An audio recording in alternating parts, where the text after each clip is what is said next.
Okay, good Erev Shabbos, everyone.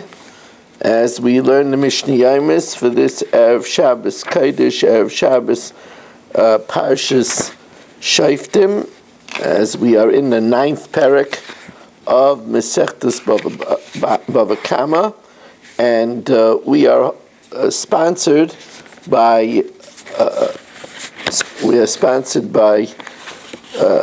Yisrael Fisher, Lila Nishmas Basi Bas Rabbi, Shlomo Ben Avram Alevi, Perel Bas Ruvain.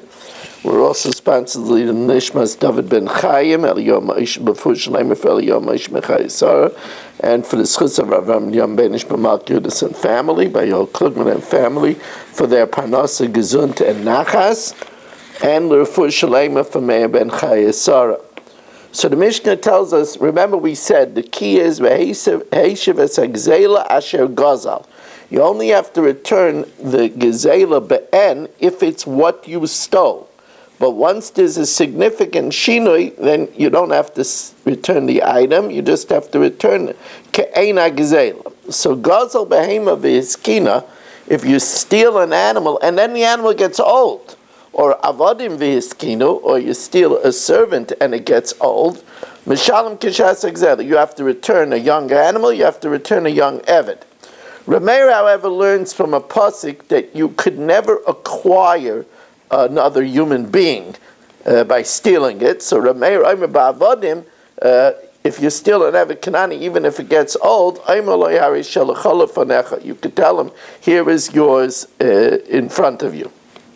Now, what happens if Gazel Matbeya Venistak, if you stole a coin and it cracked, Peris Virkivo, a fruit and it got rotten, Yayin Vehichnitz, wine and it became vinegar, Misham Kishas Exel. You have to return a whole coin, you have to return Peris that are not rotten and wine that is not vinegary. However, if it's a hezek she'ena nikar, if it's something that's not discernible, like you stole a madbeya v'nifsal, and it went out of currency, or truma v'nitmeis, the truma became tamei, which truma cannot be eaten, chametz v'avar of a pesach, chametz, and it passed over pesach, and now it's also ba'ana, v'hema v'nevda ba'avera, an animal that was worshipped, and therefore it becomes forbidden, or shenifsal al gabe mizbeach, or now in the case of Nevda Ba'avera, then it will be disqualified from being used on the Mizbeach,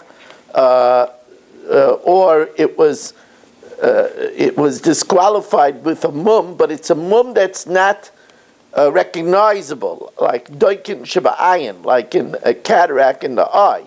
Or shenifsal me'al gabi Mizbeach, but something that's not noticeable. Or the animal that you stole is now taken out to be stoned because it gored somebody and killed him. Since there's no physical change in the item, you could return it the way it is, even though now the coin is not usable because it's not liquid, or even though the chametz is not, it can't be used because it was over a Pesach. And all of these examples, since the damage is not discernible, it's not considered shinui, and therefore it still fits under the rubric of a Heishiv as Gzela Asher Gaza. Now, Nasan Umanin, let's say I give wood to a craftsman, he makes it into a chess set, and then he ruins it. Nasan Lumanin the second vikilkaloi chayavin l'shalom. He has to pay me for a chess set, because once he made the improvement, I right away acquired the improvement, and when he ruined it, he has to pay for the chess set. Nasan l'charash. If I give a carpenter a shida, a chest, a teva, a box, or migdal, a cupboard, l'sakin, to fix vikilkal, and he ruins it, chayiv l'shalom. He has to pay for the chest, he has to pay for the box, he has to pay for the cupboard. Va'abanai shekibel alav lister es hakaisel. Let's say a builder accepted to demolish a wall. Now, the idea is he takes down the wall, but he keeps the stones whole in order that I should be able to use them again. V'shiber es avanim, but he broke the stones, oy shehizik, or when he was taking it down, the stones hurt someone, chayiv l'shalim. It's the builder's responsibility to pay. Whether he broke the stones, he pays for the stones. If he hurt someone, he has to pay for hurting someone. If he was dismantling one side of the wall, but the other side of the wall collapsed. Now, he had no way. It's not like it was a retaining beam. He had no way to know that the other wall was supported by, the other side was supported by this side. That's considered an einus, and therefore he's potter.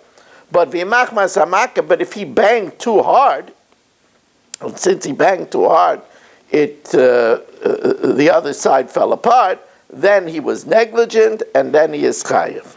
We want to thank you for joining us. Remind you that Be'ezus Hashem share Motzei Shabbos is at 9:30. Two amazing blot of Agadita in the 5th parak of Bava Basra, starting on Moicher Es Asfina. We want to tell you that you could join us by going to zoomdaf.com, putting in meeting code 914408. Thank you for joining us, and have a wonderful Shabbos.